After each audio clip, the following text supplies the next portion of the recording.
Boum, boum, boum. Ah, Je sais pas faire, ça me fait péter un câble. c'est les first footage avec la Osmo Pocket là que je viens d'acheter. On va juste parler un peu de sport, mais je vais pas filmer avec des highlights et tout. Je l'attache. Yes. Ok. Il y a un truc dont je voulais parler, c'est toute la nouvelle génération, un peu la Yomi Denzel, vraiment dans la Matrix, argent en ligne, etc.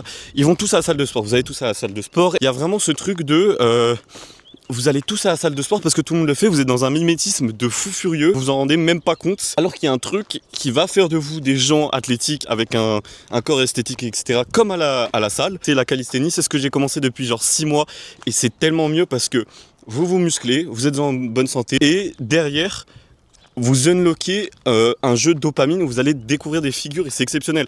Là, moi, comme je suis un énorme golemon, le poteau il a du mal, le poteau il commence avec la planche. C'est vraiment un conseil, arrêtez la salle, passez à la calisthénie, vous allez devenir vraiment plus heureux, vous allez savoir faire le drapeau, vous allez savoir faire des équilibres, vous allez savoir faire la planche, le muscle up, pistol squat, les front levers, les back levers, vous allez être ultra overboosté et vous allez avoir pratiquement le même corps. Pour ceux vraiment qui ressentent une vraie passion, alors évidemment continuez, mais la plupart juste vous faites ça juste par habitude, mais vous ressentez aucun plaisir. Alors que la calisthénie, je dis pas que c'est pas aussi entertainment que je sais pas le foot, le tennis ou quoi, mais c'est quand même 10 fois plus entertainant. La calisthénie vraiment c'est la meilleure chose de votre vie niveau sport je pense. Il y a un truc dont je voulais vous parler, c'est que là je suis dans un parc de street, je suis pas à Dubaï, je suis pas à Bali, je suis pas dans les endroits fétiches de cette matrix d'entrepreneurs. Je vais pas forcément là où tout le monde va. Et c'est un truc aussi que vous devez développer, surtout à cette ère, c'est que vous, pour votre qualité de vie, pitié, testez et n'allez pas faire ce que tout le monde fait, c'est-à-dire soit l'infopreneur de base à Bali avec ses 3K par mois qui va surfer, qui fait la même chose que tout le monde, ou le mec qui fait bien plus d'argent, qui va à Dubaï et qui fréquente toujours le même type de personnes, allez découvrir d'autres gens. Il y a plein de gens qui pèsent de fou, mais à l'international partout, hein. Donc essayez de tester, allez pas forcément là où tout le monde va. Je pense que c'est vraiment une ouverture d'esprit qu'il faut avoir et développer ce goût-là pour... pas forcément pour l'originalité, il ne faut pas vouloir être original pour être original, hein. Il y a Dubaï, j'y suis allé, c'est extrêmement bien, il y a plein de choses superbes à faire là-bas. Mais il n'y a pas que ça, il y a des gens qui connaissent que ça. C'est comme Bali, il n'y a pas que ça, la Thaïlande, Phuket, il n'y a pas que ça, tu vois. Il y a plein d'autres choses à visiter. Là, je vais aller à Istanbul, je sais pas. Est-ce que vous connaissez un infopreneur qui est basé à Istanbul? Personne. On ne sait pas comment c'est, allez voir. Si vous n'êtes pas allé voir comment, vous allez vous fier à quelqu'un. Allez voir par vous-même.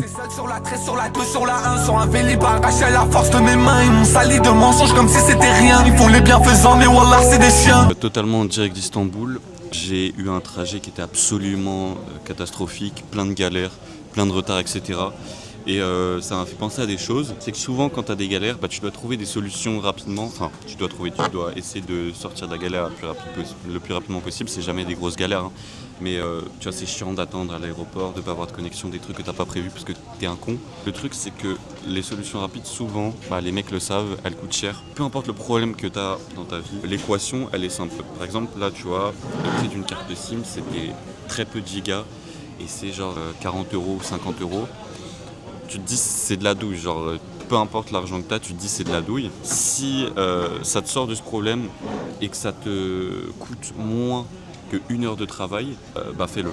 Oui, Sainte-Sophie, ça dure depuis 2000 ans, on sait pas comment ça tient. Oui, d'accord. Des gros travaux pour bien que ça tienne. Il y a une nouvelle génération de personnes qui sont vraiment en mode j'ai trop envie de voyager, j'ai trop envie d'aller là. C'est devenu un effet de mode de fou et les gens sont en mode ouais, moi j'ai fait toute l'Amérique latine, il faut que je fasse l'Asie, nanana, je veux faire tous les pays du monde, je veux voyager, enfin je veux travailler pour être libre et voyager là où je veux. En fait, c'est pas le voyage en lui-même et le déplacement de votre personne dans l'espace qui va faire que vous allez évoluer parce que c'est vraiment quelque chose d'horizontal en fait. Vous allez juste move mais horizontalement lorsque vous êtes en voyage. Alors ce que vous cherchez, c'est move verticalement et la plupart du temps vous allez le voir, mais c'est pas forcément les destinations les plus hype qui vont vous plaire.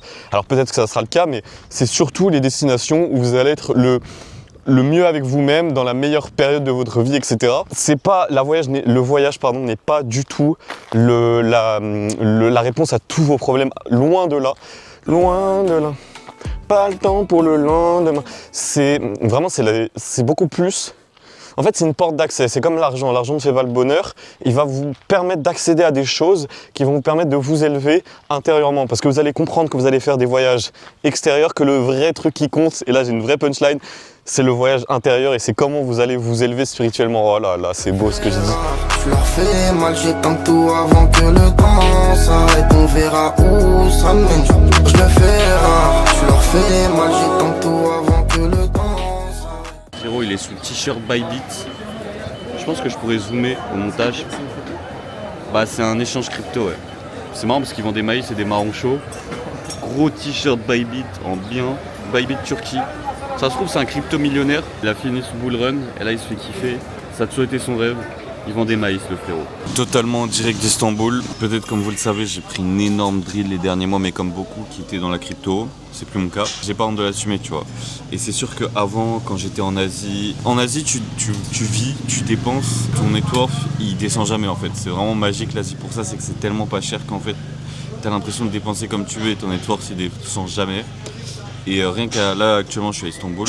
Et rien qu'à Istanbul, c'est pas non plus le top Europe, tu vois, c'est pas Milan, c'est pas Paris ou quoi. Ça part déjà beaucoup plus vite. Après, ça dépend évidemment de vos situations, etc. Mais quand vous êtes jeune, que vous pouvez vous permettre de faire des choses, etc., je pense que l'énergie, abondance, c'est-à-dire absolument en avoir rien à foutre de ce que vous dépensez et plus être focus sur ce que vous faites, ça vous rapporte tellement plus et c'est comme ça que vous allez passer un step. L'objectif dans ce moment, c'est de s'en battre les couilles.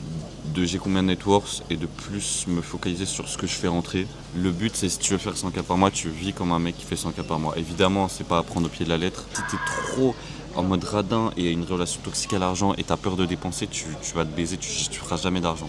Donc lâche prise et concentre-toi plus sur ce que tu fais que sur les prix et sur ce que tu dépenses. Tu vois, si l'appartement que tu loues coûte 1000 balles plus cher que ce que tu devais louer, tu t'en fous, t'as un mois mec pour faire 1000 balles, c'est rien 1000 balles mec, en un mois tu les fais largement, tu vois. Donc te prends pas la tête sur ces expenses là et juste prends-toi la tête plutôt sur les process, les décisions, comment t'es à l'intérieur et c'est là que tu feras de l'argent. C'est pas vraiment moi qui le dis, c'est plutôt les gens qui font des tals qui le disent, donc principe de base, principe premier, voilà, t'en fais ce que tu veux.